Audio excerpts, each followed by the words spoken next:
How can Binghamton and Harpur College be an incredible resource for the people of New York State and the people of this country? And I think it really is. It's a place that affords them the opportunity to have a great education at a very reasonable price.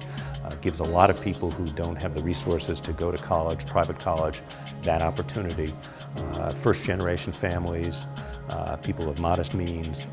Well, it was pretty simple. I was somebody who grew up in the Bronx and Yonkers, and I needed to go to a state school. It was really the only thing I could afford at the time. And looking at the different state universities, Harpur was one that I really thought would be well suited for me. It was out in the country, it wasn't part of the city. I heard good things about the reputation of the school. I knew some people whose older brothers and sisters had come here and said it was a great place to be. Well, I had gotten into a bunch of Ivy League schools, but none of them offered me financial aid. My family couldn't afford them. I had gotten into Brooklyn College, which would have been almost free, but I really wanted to get away from New York City, wanted to get out of Brooklyn, and the way I convinced my father to let me go to Harpur was that Binghamton back then had one of the largest, within the top 25, university libraries in the United States, with open stacks, and that was sort of the tail end of the Vietnam War era when a lot of major universities didn't have open stacks. Binghamton seemed to have a great library. My dad was impressed by that and agreed that I could go to Binghamton. I came up here with my parents and just really fell in love with the campus life. It was big in that it offered so many different courses and so many different extracurricular events and activities, but at the same time it had a smaller feel as well. Well, I'll be honest with you. I applied to several colleges. I wanted to be in the radio business, and I applied to several schools that had broadcasting programs like Northwestern and BU.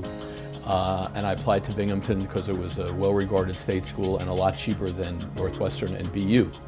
And I got into all three, and in the process of making my decision, my father was quite candid with me. He said, if you want to come home every weekend and go to rock concerts at the Fillmore, you have to go to Binghamton, because if you go to Chicago or Boston, I'm not going to pay to have you come in every week, and so you're going to have to pick and choose your concerts. So he made it actually quite easy for me, because at the time, and even today to some extent, being able to go see my music live was very, very important to me. So it was really serendipitous.